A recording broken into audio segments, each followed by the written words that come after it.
वक्रतुंड महाकाय सूर्यकोटि समप्रभ निर्विघ्न कुरु मे देव सर्व कार्येषु सर्वदा। दोस्तों, आप सभी का मेरे इस YouTube चैनल में हार्दिक स्वागत है। दोस्तों, आज श्रावण मास का आखिरी बुधवार है, तो आज के दिन आप सुनिए बुधवार के दिन गणेश महाराज जी की दो पौराणिक कथाएं। तो चलिए वीडियो शुरू करते हैं। अगर आपको हमारी ये वीडियो अच्छी लगी हो तो लाइक शेयर और सब्सक्राइब करना ना भूलें और कमेंट बॉक्स में जय श्री गणेश अवश्य लिखें। तो चलिए वीडियो शुरू करते हैं। पुरानी कथा के अनुसार मधुसूदन नाम का एक व्यक्ति समतापुर नगर में रहता था।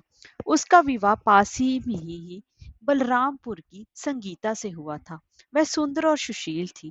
एक दिन मधुसूदन अपनी पत्नी को साथ लाने के लिए अपने ससुराल पहुंचा और उस दिन ही विदा करने की जिद पर अड़ गया।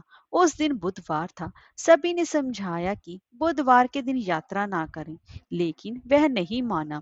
तब संगीता के घर वालों ने उसे विदा कर दिया। वे दोनों बैलगाड़ी में बैठकर जाने लगे। तभी रास्ते में बैलगाड़ी का एक पहिया टूट गया। फिर दोनों पैदल यात्रा करने लगे। इसी बीच संगीता को प्यास लगी। मधुसूदन पानी लेने गया। जब वह पानी लेकर आया तो देखा कि उसका एक हमशक्ल उसकी पत्नी के साथ बैठा है। उसने हमशक्ल से पूछा कि वह कौन है। इस पर उसने कहा कि वह तो मधुसूदन है और संगीता उसकी पत्नी है। तब मधुसूदन ने हमशक्ल से कहा कि वह झूठ बोल रहा है, वह पानी लेने गया था। तब हमशक्ल ने कहा कि वह तो पानी लाकर अपनी पत्नी को पिला भी दिया। अब दोनों के बीच संगीता के असली पत्नी होने को लेकर झगड़ा होने लगा। तभी वहां पर राजा के सिपाही भी आ गए। उन्होंने संगीता से पूछा कि उसका असली पति कौन है। तब वे जवाब नहीं दे पाए, क्योंकि वह खुद भी दुविधा में पड़ गई थी। इस पर सिपाहियों ने उनको राजा के दरबार में पेश किया। पूरी बात सुनने के बाद राजा ने दोनों को जेल में डालने का आदेश हुआ। तब मधुसूदन घबरा गया और बुद्धदेव को याद कर क्षमा मांगने लगा। तभी आकाशवाणी हुई कि हे मधुसूदन, तुमने अपने ससुर और उनके परिवार की बात नहीं मानी, बुधवार को यात्रा की। ये सब भगवान बुद्ध देव के नाराज होने के कारण ही हो रहा है। तब मधुसूदन ने कहा कि हे महाराज, उससे बहुत ही ज्यादा बड़ी गलती हो गई है। वह कभी भी बुधवार को यात्रा नहीं करेगा, हमेशा बुधवार का व्रत करेगा। क्षमा मांगने पर बुद्ध देव शांत हो गए और मधुसूदन को भी क्षमा कर दिया। राजा के दरबार से मधुसूदन का हम शक्ल गायब हो गया और बुद्ध देव की कृपा से राजा ने मधुसूदन और संगीता को विदा कर दिया। वहां से जब वो आगे बढ़े तो रास्ते में बैलगाड़ी भी सही सलामत हालत में मिल गई। उससे वे दोनों समतापुर नगर आ गए। फिर वो दोनों ही बुधवार का व्रत करने लगे और जिससे कि उनका जीवन सुखमय हो गया और उनके काम काज में भी उन्नति होने लगी। बोलिए गणेश महाराज की जय हो। अब मैं आपको दूसरी पुरानी कथा श्रवण करवा रही हूँ। पुरानी कथा के अनुसार एक बार भगवान शिव तथा माता पार्वती नर्मदा नदी के किनारे बैठे थे। वहां माता पार्वती ने भगवान शिव से समय व्यतीत करने के लिए चौपड़ खेलने को कहा। शिव चौपड़ खेलने को तैयार हो गए, परंतु इस खेल में हार जीत का फैसला कौन करेगा, यह प्रश्न उनके समक्ष उठा।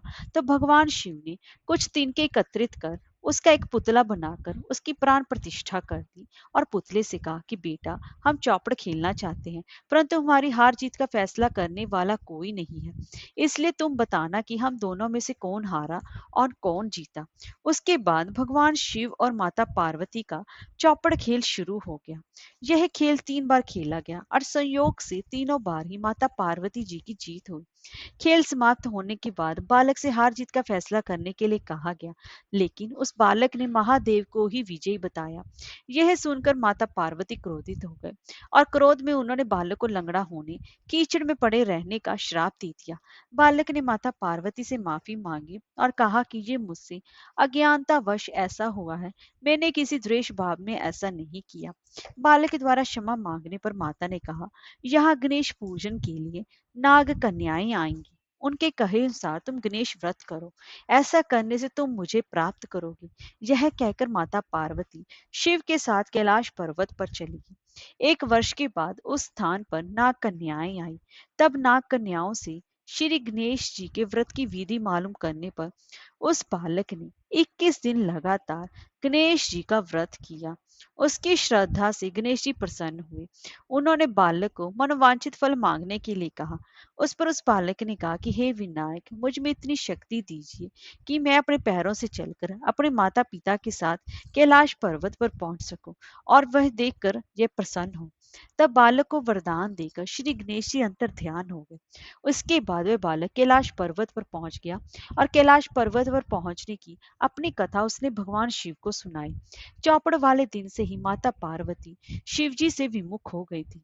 अंततः देवी के रुष्ट होने पर भगवान शिव ने भी बालक के बताए अनुसार 21 दिनों तक श्री गणेश जी का व्रत किया। इस व्रत के प्रभाव से माता पार्वती जी के मन से भगवान शिव के लिए जो नाराजगी थी वह भी समाप्त हो गई। तब यही व्रत विधि भगवान शिव ने माता पार्वती को बताई।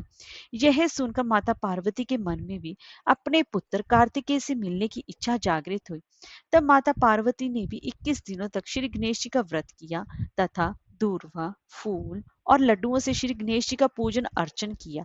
व्रत के 21वें दिन कार्तिकेय स्वयं माता पार्वती जी से आ मिले। उसी दिन से श्री गणेश चतुर्थी का यह व्रत समस्त मनोकामना की पूर्ति कराने वाला व्रत माना जाता है।